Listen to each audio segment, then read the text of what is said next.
What's going on, everybody? It is a hot summer day here at the stable, so my apologies if you see me sweating today.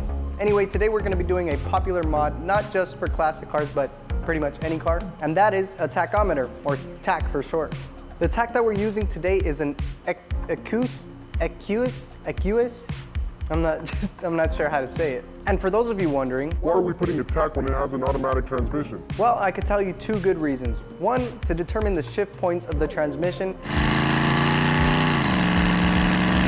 Maybe we need to adjust the modular valve so it could shift later or earlier. And two, because it was requested by the owner. And if the owner wants to slap a Ferrari badge on there, it's his car to do so. In my opinion, I feel like it gives it a little more of that hot rod look. I'll show you guys in a bit, but there's also a secret hidden under the dash that's gonna make wiring this TAC so much easier. Anyway, let's get to it. So we're gonna start off by choosing a location for the TAC. There's a couple options, popular ones being on the dash or on the steering column. Today we're gonna mount it on the steering column, and we're gonna mount it up on the left side. This was just the preference of the owner, so that's what we're gonna do.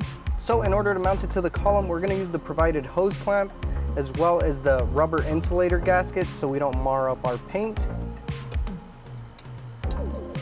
Definitely don't wanna scratch the column and the dash we just painted. What the? Okay. Well, this clamp isn't gonna work. We've reached the end of the clamp and okay. I don't know how I didn't notice that earlier. Okay, we're back with the clamp that actually fits now. All right, now we have our TAC mounted where we want it to be. So now that our TAC is in place and where we want it, we get to the fun part, which is the wiring. We get 4 wires in total, the red one being the ignition switch 12-volt power, black one being ground. The green wire is gonna go through our firewall all the way to the ignition coil, and it's gonna be connected to the negative terminal on the ignition coil.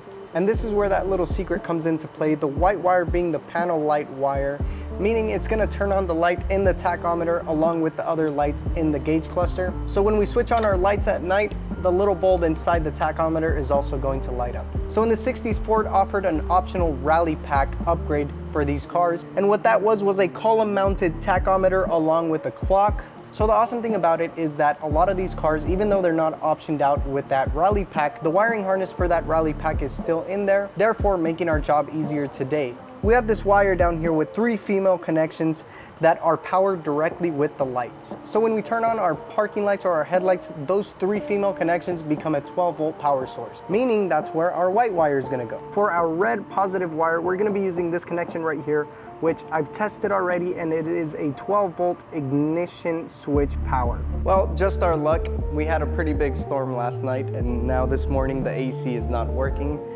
So let's get this done fast. All right, so the only thing I have connected right now is the white wire and the ground. So now we're gonna test out the function for the lights. Yep, it's pretty good. Exactly what we want.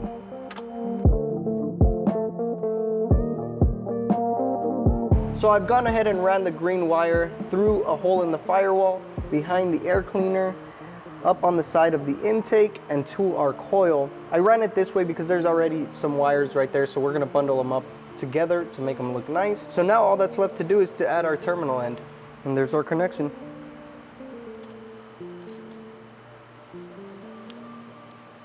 Well, we have all the wires hooked up. Let's go ahead and test it out.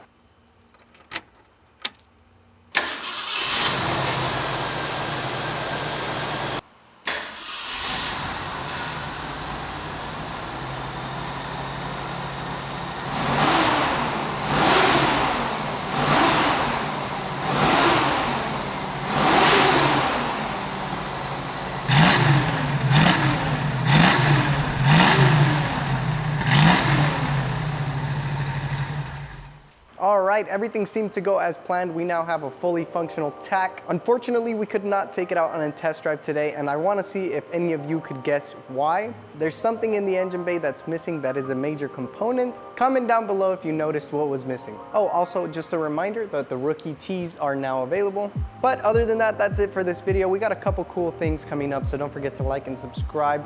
Anyway, thank you guys for watching, and I will see you guys on the next one.